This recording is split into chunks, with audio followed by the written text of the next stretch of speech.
At my granddaughter's wedding, I noticed my name tag said, "The old lady who's paying for everything." I'm glad to have you here. Follow my story until the end and comment the city you're watching from, so I can see how far my story has reached. I've always believed that family celebrations should be moments of joy. My granddaughter Jennifer's wedding was supposed to be one of those perfect days, the kind that warms your heart whenever you remember it. Instead, it became the day I discovered just how my family really saw me. The morning of the wedding, I spent extra time getting ready. At 65, I'm not vain, but I wanted to look my best. I chose a pale blue dress that Robert, my late husband, had always loved, styled my silver hair carefully, and even applied a touch of the perfume he'd given me for our last anniversary, before cancer took him 3 years ago.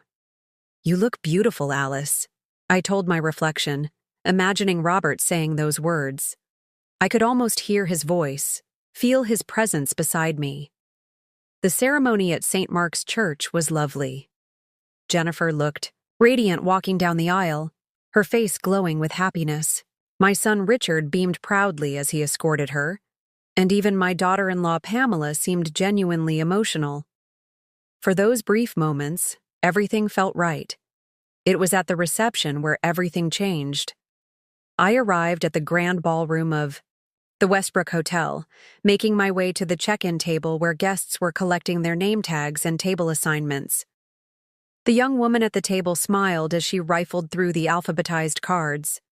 "Here you are, Mrs. Edwards," she said cheerfully, handing me my name tag.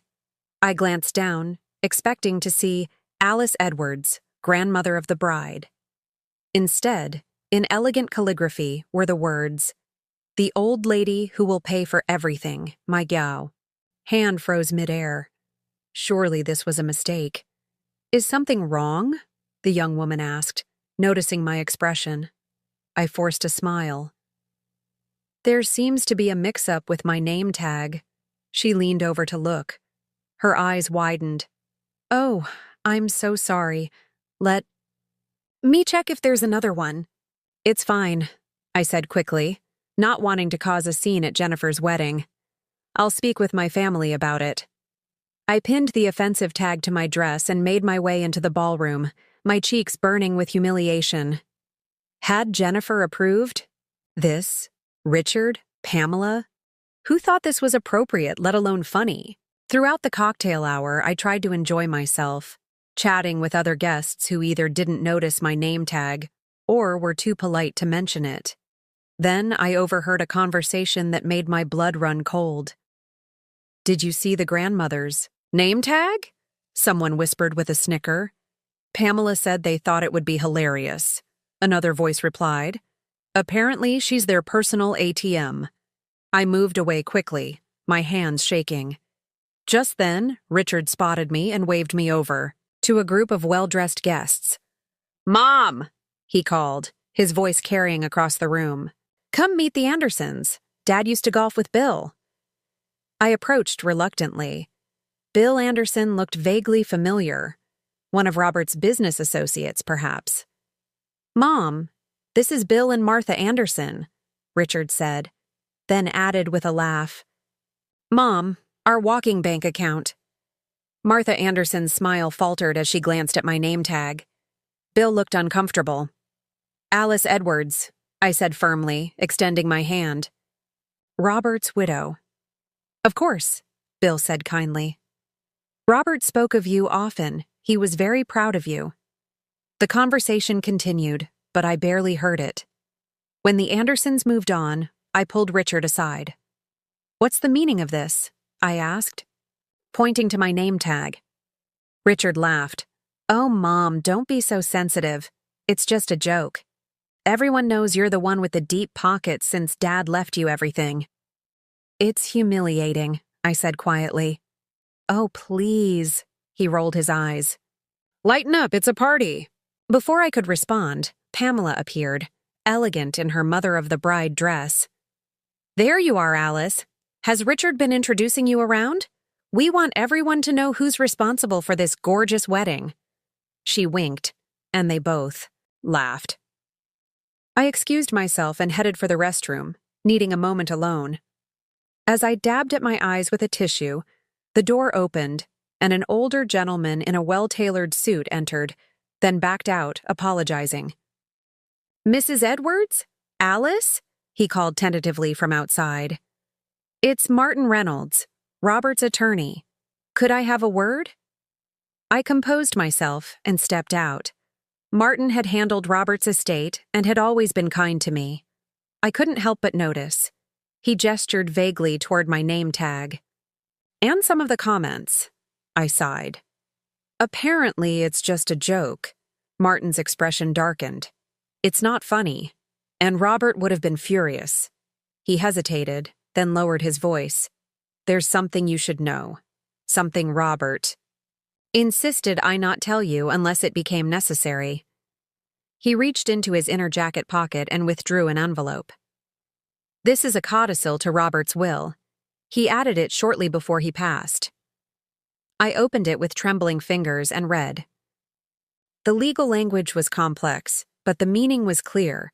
Any descendant who publicly humiliated me would be disinherited from their share of Robert's fortune, a fortune much larger than even I had realized. I looked up at Martin, stunned. Why wouldn't he tell me this? "He hoped it would never be needed," Martin said quietly.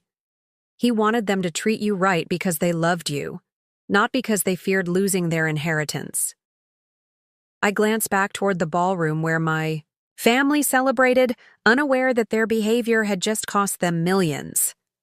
"What do you want to do?" Martin asked. I carefully folded the document and handed it back to him. "Nothing. Not yet.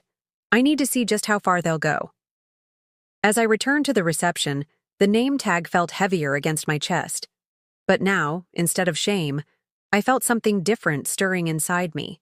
A determination to finally see my family for who they truly were.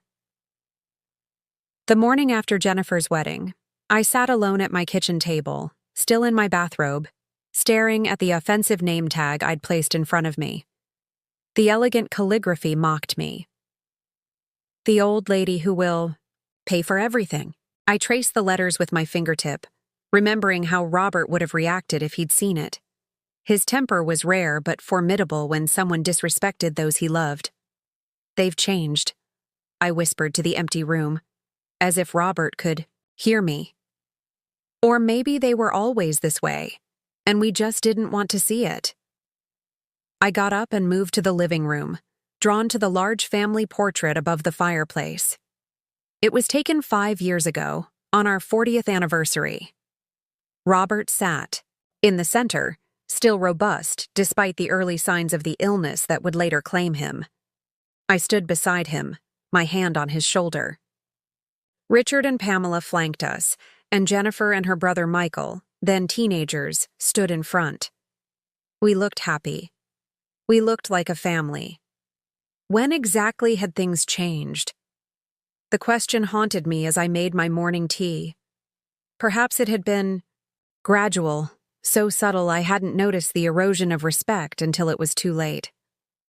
The first clear memory came just 6 months after Robert's funeral. Richard and Pamela had invited me to dinner, a rare occurrence even then.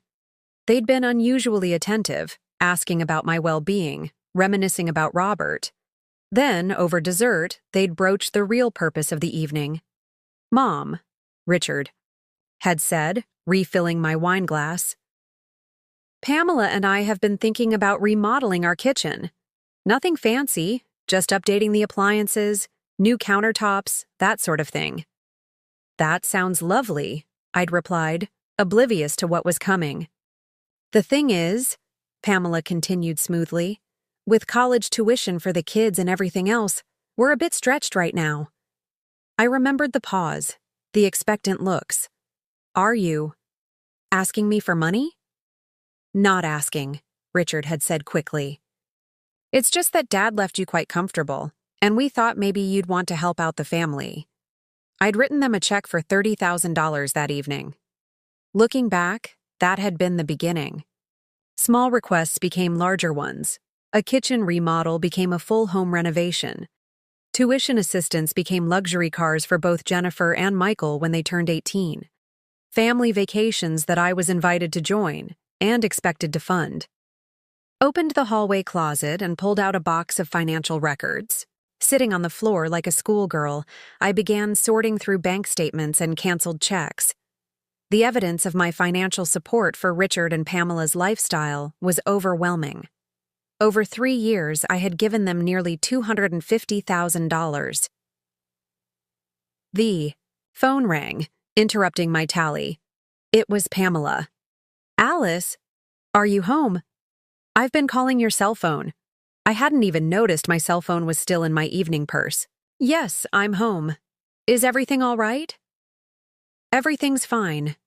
Richard and I just wanted to thank you for everything yesterday. Wasn't the wedding beautiful?" "Yes, it was lovely," I said carefully. "Jennifer and Mark are so grateful for your generosity. They couldn't have had such a wonderful wedding without you." I closed my eyes, remembering the $45,000 check I'd written for the venue and catering. I was happy to help. "Actually, that's partly why I'm calling," Pamela continued, her voice taking on that syrupy quality I'd come to recognize. "Mark's parents were supposed to pay for the honeymoon, but his father's business has been struggling, and they've had to back out. Jennifer is just devastated." I could hear what was coming next. "We were wondering if you might be able to help. They've got their hearts set on 2 weeks in Bali. Richard and I would contribute, of course, but with everything we spent on the wedding." "Everything they spent?" I had covered almost all of it. "I'll think about it," I said, surprising both of us with my non-committal response. There was a pause. "Oh, well, they need to book soon to get the best rates." "I understand. I'll let you know tomorrow." After hanging up, I returned to my financial archaeology.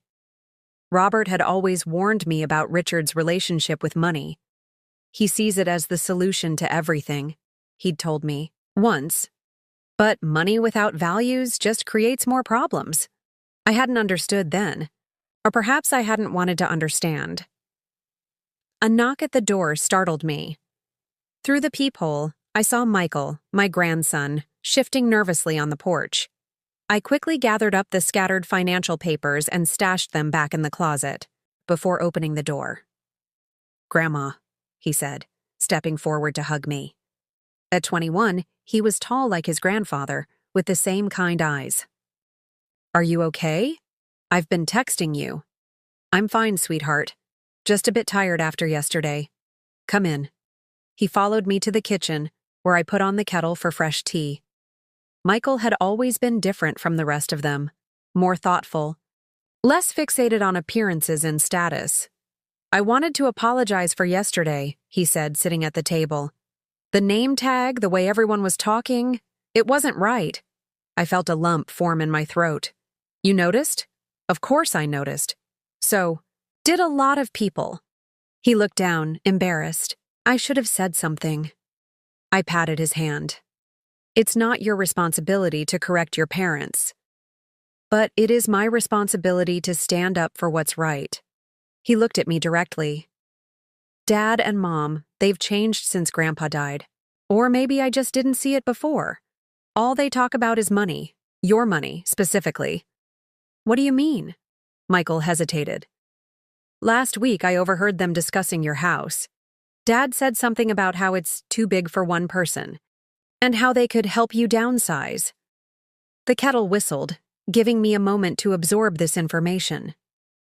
As I poured the hot water over the tea bags, I thought about Martin Reynolds and the codicil to Robert's will. I thought about the name, tag, the constant requests for money, and now this apparent plan to move me out of my home. "Grandma?" Michael's voice brought me back to the present. "Are you sure you're okay?" I set the teapot on the table and sat down across from him. "I'm better than okay, Michael.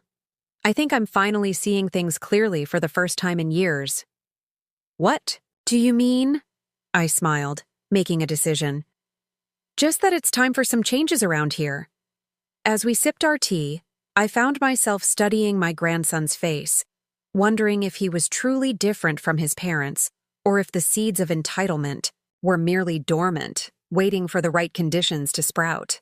For the first time since Robert died, I felt a cold clarity replace my grief and loneliness. I wouldn't be making any hasty decisions, but I would be watching and waiting to see who in my family truly deserved the legacy Robert had left. 3 days after the wedding, Richard and Pamela organized a post-wedding brunch at their country club. I deliberated whether to attend, but curiosity won out. I wanted to see if the name tag incident had been an anomaly or part of a pattern. I arrived at the Oak Ridge Country Club dressed in a simple but elegant cream pantsuit that Robert had always said made me look regal. As I entered the private dining room, I noticed several guests from the wedding, including Jennifer and her new husband Mark, Michael, and various relatives and friends. "Mom, over here," Richard called, waving me toward the head table. Pamela, resplendent in a designer dress that probably cost more than most people's monthly salary, gave me an air kiss. "Alice, you look nice," she said, her tone suggesting mild surprise. "We saved you a seat right here." I settled into the chair, noting that I'd been placed next to Mark's parents, whom I barely knew, rather than near my grandchildren. The brunch proceeded pleasantly enough until Pamela clinked her glass for attention. "We want to thank everyone for coming today and for helping make Jennifer and Mark's wedding so special," she began. "And of course, a special thank you to Grandma Alice, who has been so incredibly generous." All eyes turned to me. "In fact," Pamela continued, her smile not quite reaching her eyes, "we have an exciting announcement. Grandma will be funding Jennifer and Mark's dream honeymoon to Bali." There was a smattering of applause. I sat frozen, my coffee cup halfway to my lips. I'd made no such commitment. "Mom?" Richard prompted when I didn't immediately acknowledge the announcement. I carefully set my cup down. "This is the first I'm hearing of it," I said, keeping my voice level. An awkward silence fell over the table. Jennifer looked confused, then embarrassed. Mark stared at his plate. "Well, we discussed it yesterday," Pamela said with a brittle laugh. "Remember? You said you'd think about it." "Yes, I did say that. And I'm still thinking." Richard leaned over, speaking in a stage whisper clearly meant to be heard. "Mom, don't make a scene. We've already told them they can book the trip." I felt something inside me snap, a thread that had been stretched too far for too long. "Don't recall agreeing to pay for a honeymoon to Bali," I said, loud enough for everyone to hear. "In fact, I believe Mark's parents were originally planning to cover this expense." Mark's father shifted uncomfortably. "There were some business setbacks," he muttered. "I understand," I said kindly. "These things happen, but I think it's inappropriate to publicly volunteer someone else's money without their agreement. Don't you?" The table fell silent. Pamela's face flushed red. "Perhaps Jennifer and Mark might consider a more modest honeymoon," I suggested. "One, within their means." "Their means?" Pamela hissed. "What about your means? Everyone knows Robert left you more than comfortable." Something in her tone, the entitlement, the resentment, made my decision clear. My financial situation is not up for public discussion, I said firmly. And neither are my spending choices. Richard grabbed my arm, his fingers digging in painfully. "Mom, stop it, you're embarrassing us." I pulled my arm away. "No, Richard, you've embarrassed yourselves." I stood up, smoothing my jacket.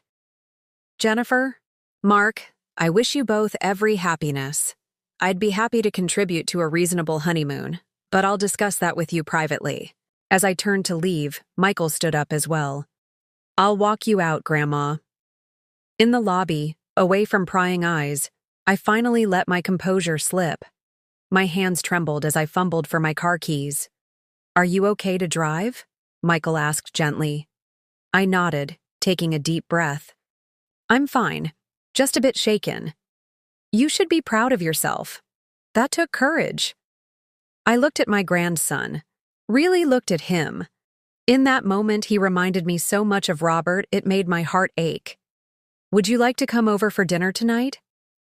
I asked impulsively. Michael smiled. "I'd like that." Later that evening, as we sat in my kitchen sharing a simple meal of roast chicken, I found myself confiding in Michael about his parents' behavior over the past 3 years. The constant financial demands, the gradual erosion of respect. "I'm not surprised," he said sadly. "I've watched it happening. After Grandpa died, it was like they saw you as, I don't know." "An ATM?" I supplied. He nodded. "And it's getting worse. Last week I overheard them talking about your house again." "What? Did they say?" Michael hesitated. "They were discussing how to convince you to move into Sunrise Acres." "The retirement home?" I was stunned. My house was my sanctuary, filled with memories of the life Robert and I had built together. Dad said it would be better for everyone if you downsized. He mentioned something about the real estate market being hot, and how they could help you maximize your investment. I felt sick. They weren't just after my money. They wanted my home too. "Michael, there's something I need to tell you," I said, deciding to trust him with the truth about Robert's codicil. But before I could continue, the doorbell rang. Through the window, I saw Richard's car in the driveway. "It's your father," I said. Michael's expression hardened. "You don't have to answer it." But I was done hiding. "No, I think it's time we cleared the air." I opened the door to find Richard standing there, his face flushed with anger. "What the hell was that performance at brunch?" he demanded, pushing past me into the hallway. Then he spotted Michael. "What are you doing here?" "Having dinner with Grandma," Michael replied calmly. "Something the rest of you might try sometime without asking for money." Richard's face darkened. "Stay out of this, Michael. This is between your mother and me." "No," I said firmly. "If we're going to have this conversation, Michael stays." "I'm tired of the private manipulations, Richard. Let's put everything on the table." And in that moment, looking at my son's angry face and my grandson's protective stance, I knew we had reached the breaking point. There would be no going back.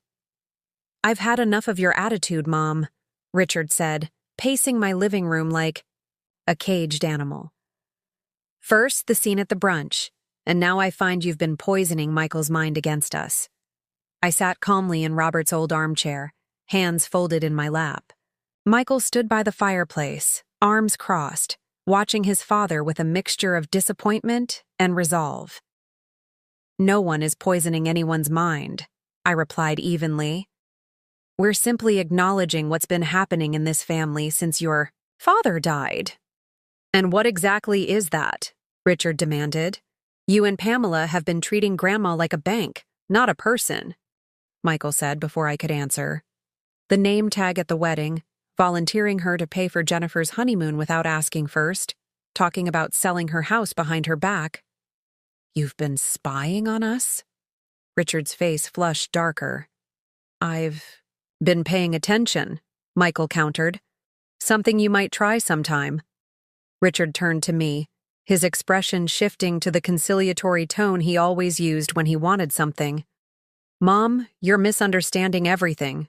We're just trying to help you manage your finances wisely. You're not getting any younger. And I'm 65, Richard, not 95, I interrupted. "My mind is perfectly sharp, and I'm more than capable of managing my own affairs. But Dad left you so much—" "Stop." I held up my hand. "Robert left me exactly what he intended to leave me. His estate is not a family piggy bank." Richard's false smile vanished. "So what are you saying? You're cutting us off because Pamela made one stupid joke with a name tag?" "I'm saying that from now on, I'll be making my own decisions about my money and my home.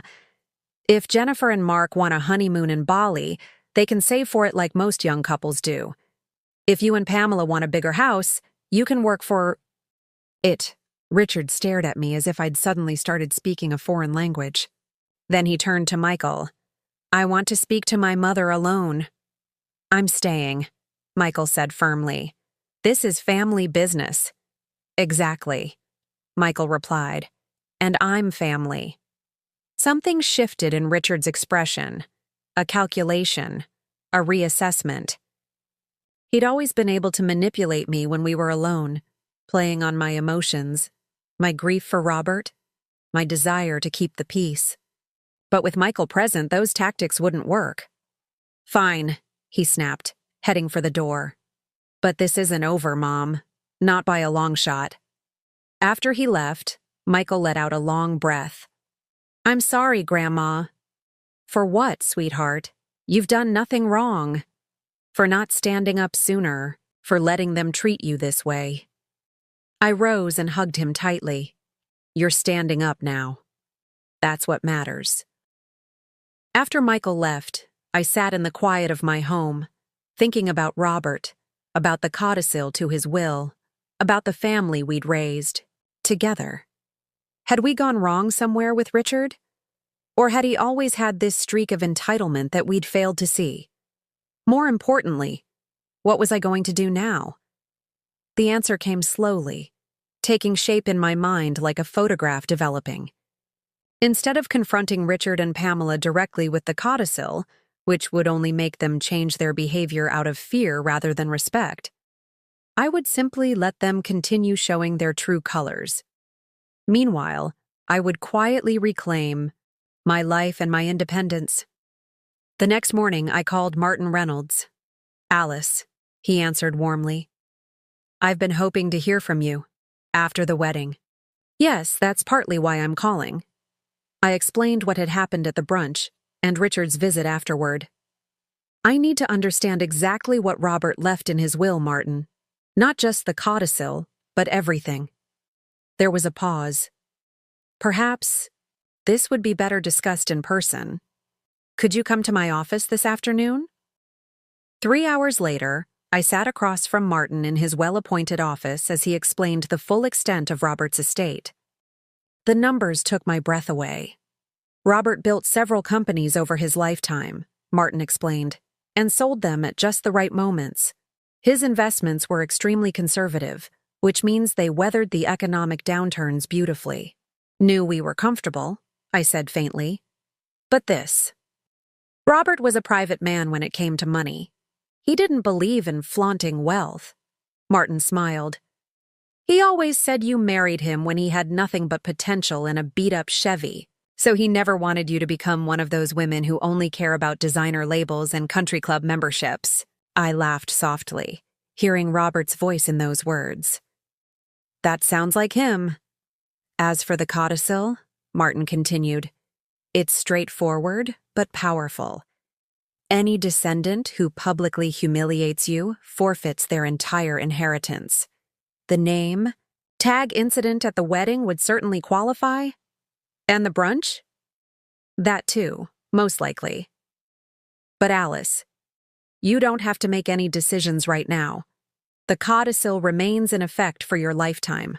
I nodded, thinking, what if I wanted to make some changes of my own? To my will, to how my assets are managed. Martin leaned forward. What did you have in mind? By the time I left Martin's office, I had a plan. No dramatic confrontations, no ultimatums, just a quiet reclaiming of my life and my power. First, I called my old friend Eleanor, whom I hadn't seen much since Robert's death. We arranged to meet for lunch the following day. Then I stopped by the community center and picked up a brochure for their adult education classes. Robert had always encouraged me to pursue my interest in painting. Perhaps it was time. At home, I sat at my computer and began researching small business loans. Michael had mentioned wanting to open a bookstore after college, but was worried about the startup costs. A genuine investment in my grandson's future seemed like a perfect use of some of my resources. When my phone rang and I saw it was Pamela, I let it go to voicemail. The old Alice would have answered immediately, anxious about what emergency or demand might be coming. But that Alice was fading away, replaced by a woman who was finally recognizing her own worth. The voicemail, when I listened to it later, was exactly what I expected. Alice, it's Pamela. Richard told me about your conversation last night. I think there's been a misunderstanding. We've always had your best interests at heart. Richard and I were thinking we should have dinner this weekend to clear the air. Oh, and Jennifer mentioned you'd reconsidered about the honeymoon? They really need to book soon to get the best rates. Call me back.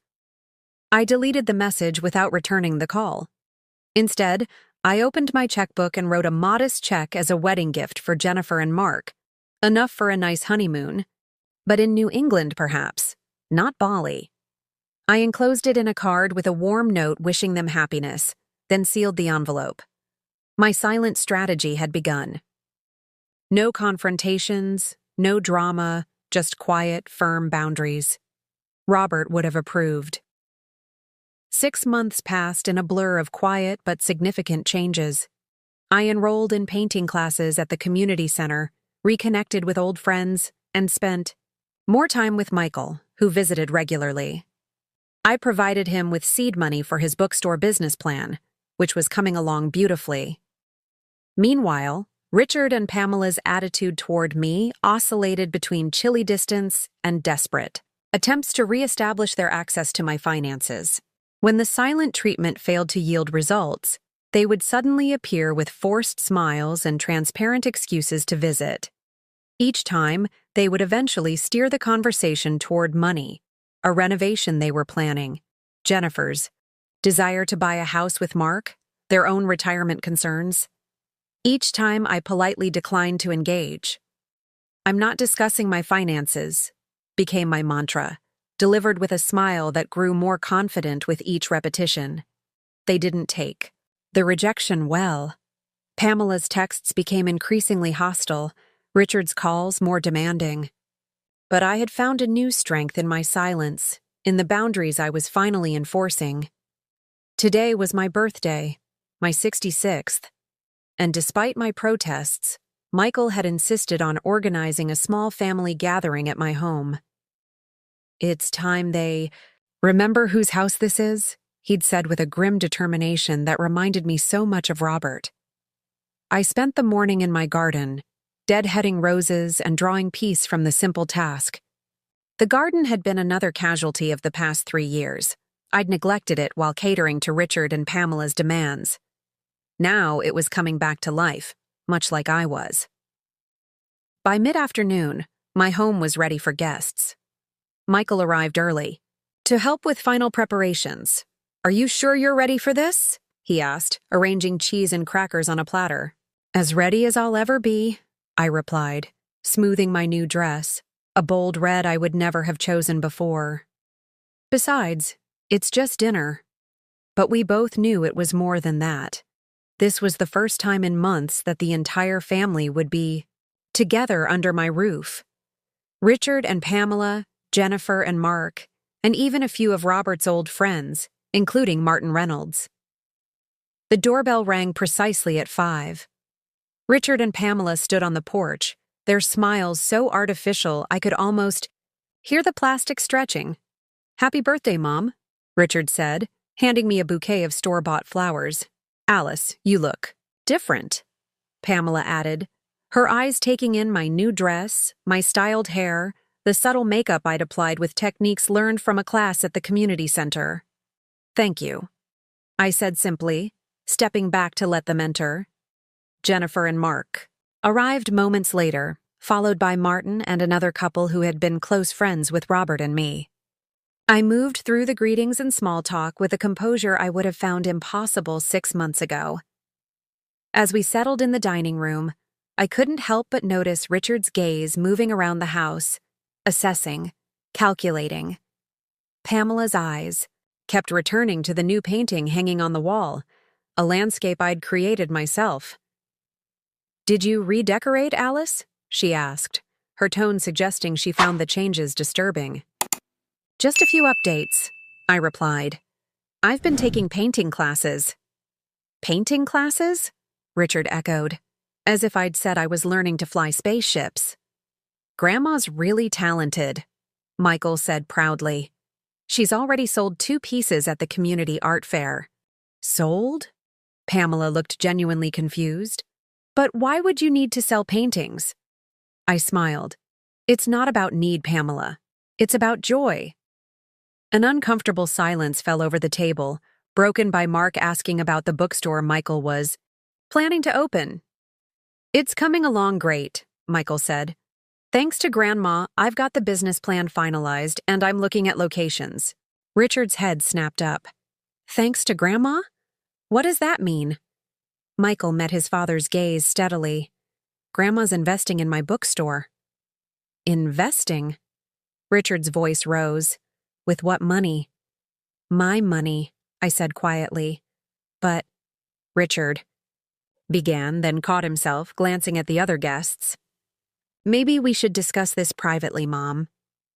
There's nothing to discuss, I replied. I'm making my own financial decisions now. Richard's face darkened. He looked like he wanted to say more, but Jennifer interrupted with a story about their honeymoon to Cape Cod, the destination they'd chosen after receiving my modest gift. The conversation shifted, tension temporarily diffused. After dinner, as we moved to the living room for coffee and dessert, Pamela cornered me in the kitchen. Alice, what's going on with you? She demanded in a harsh whisper. First, you refused to help with the honeymoon, then we hear nothing from you for months, and now you're throwing money at Michael's pipe dream? It's not a pipe dream, I replied, calmly. It's a solid business plan. Don't be naive. Bookstores aren't profitable anymore. He's using you. No, Pamela. I'm supporting my grandson's ambition. There's a difference. Her eyes narrowed. Richard and I have been talking. We think it's time you consider moving somewhere more manageable. Sunrise Acres has lovely apartments, and the money from selling this house could help all of us. So there it was.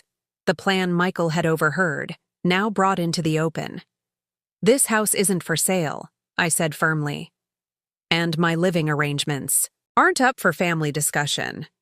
Before she could respond, Richard appeared in the doorway. Everything okay in here? Just wonderful, I said, picking up the cake I'd baked that morning. Shall we have dessert? In the living room, Richard cleared his throat as I began cutting the cake. Before we move on, Mom, there's something Pamela and I want to discuss with everyone.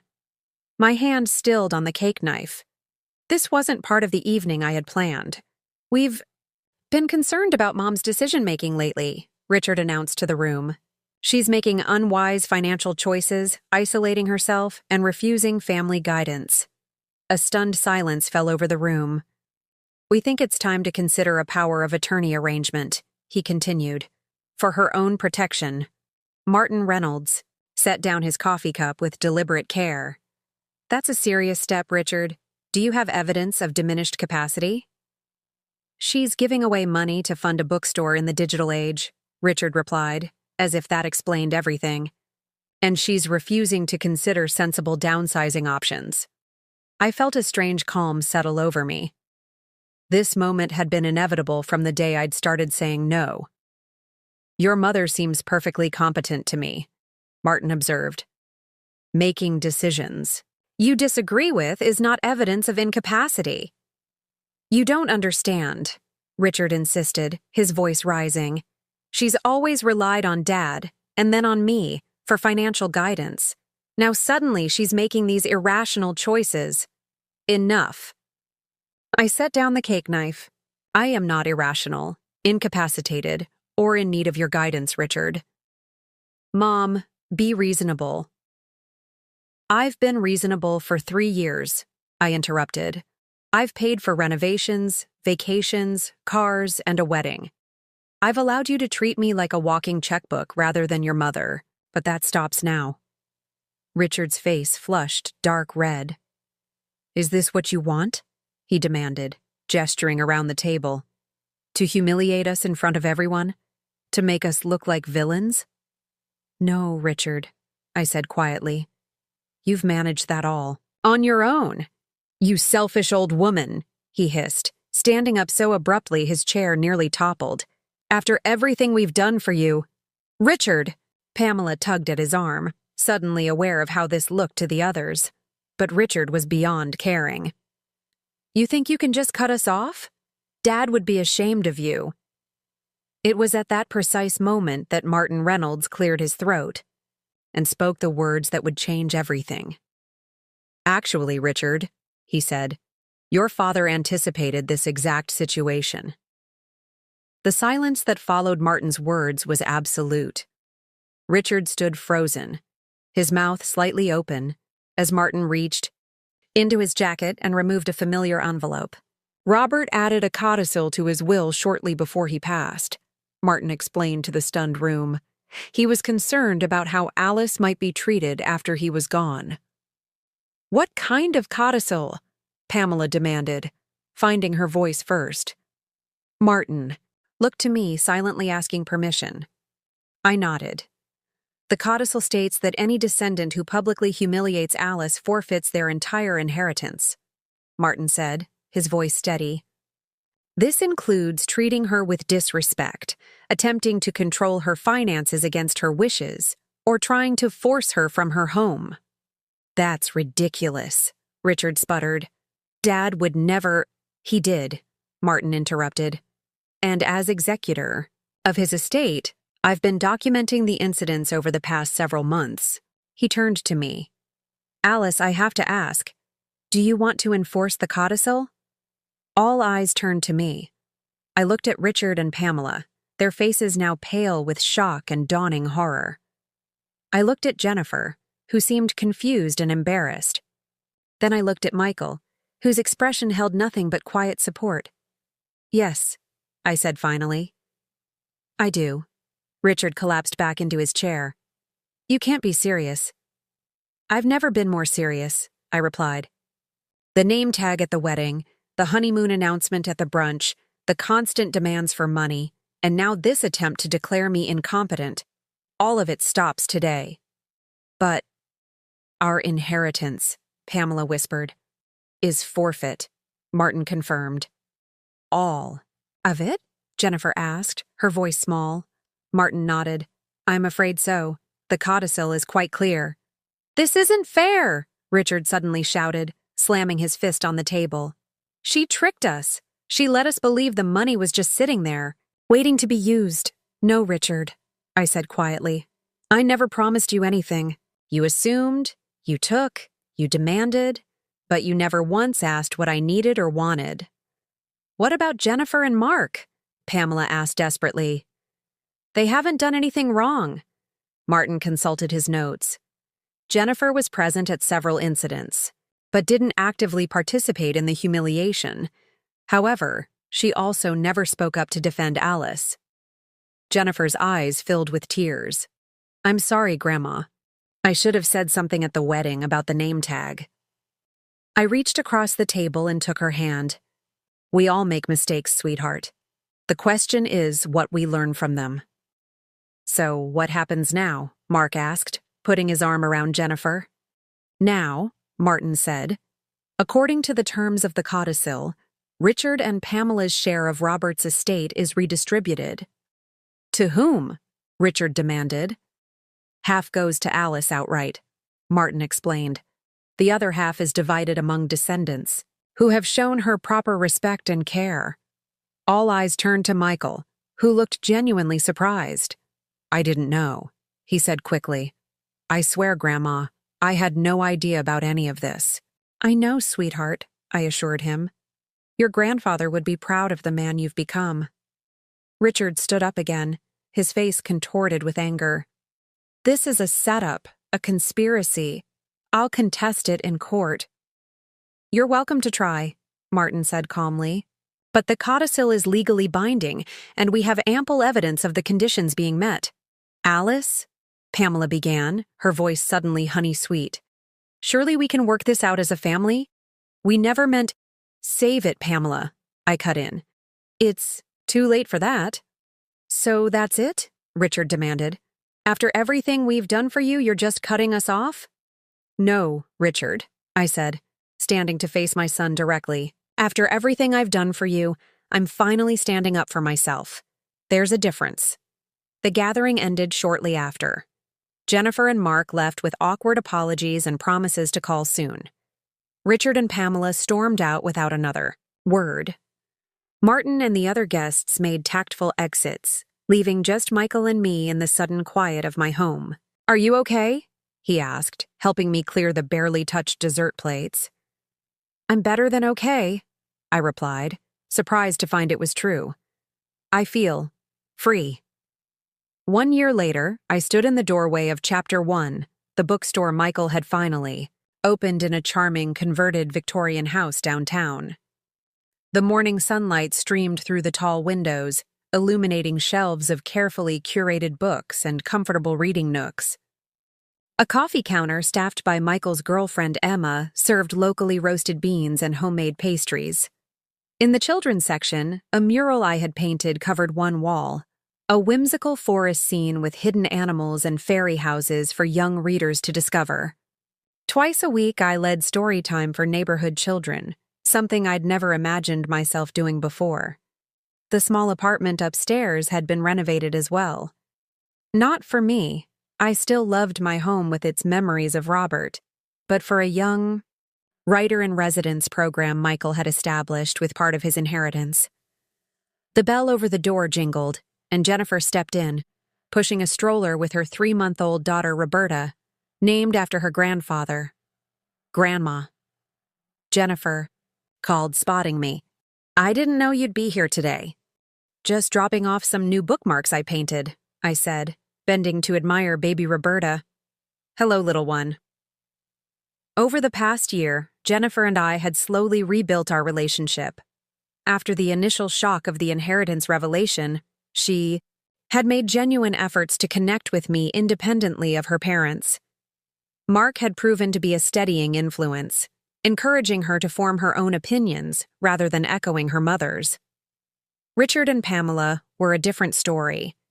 After several failed attempts to contest the codicil, they had moved to Florida, where Richard had taken a job with a former business associate. Our communication was limited to terse Christmas cards and occasional updates through Jennifer. "Have you heard from your parents lately?" I asked as Jennifer settled at a small table with the baby. "Mom called last week," she said with a sigh. "Same conversation as always. Complaints about Dad's job, the house they had to settle for, how unfair everything is." "I'm sorry." "Don't be," Jennifer said firmly. "They made their choices. I've made mine." Emma brought over coffee and fresh scones, cooing over the baby before returning to the counter. Michael emerged from the back room with a stack of new arrivals, his face lighting up when he saw us. "Perfect timing," he said, joining us at the table. "I wanted to run something by you both." He explained his idea for expanding the store's community, programs including literacy tutoring for adults and writing workshops for teens. "It would mean reinvesting some of the profits," he added. "But I think it's worth it." "I think it's wonderful," I said, feeling a surge of pride. As they discussed the details, I gazed around the sunlit bookstore, this beautiful space that represented not just Michael's dream, but a new chapter for all of us. In the year since the revelation, I had discovered parts of myself that had been dormant for too long. I'd made new friends, developed my painting, even started traveling. Simple weekend trips at first, then 2 weeks in Italy with a senior tour group where I'd met Claude, a widower from Boston with kind eyes and a dry wit who called me every Sunday now. Robert would have approved, I thought. Not just of the bookstore or my newfound independence, but of the boundaries I'd finally established. He had tried to protect me with his codicil, but in the end, I had learned to protect myself. Jennifer's baby let out a happy gurgle, drawing me back to the present. This was my family now. Not perfect, not complete, but real. We were building something new from the ruins of what had been lost, and it was, in its own way, beautiful. "What do you think, Grandma?" Michael asked, pulling me into the conversation. I smiled at my grandson and granddaughter, at the baby who represented our future, at the bookstore that had grown from trust and respect rather than obligation and greed. "I think," I said, "that this is exactly where we're supposed to be."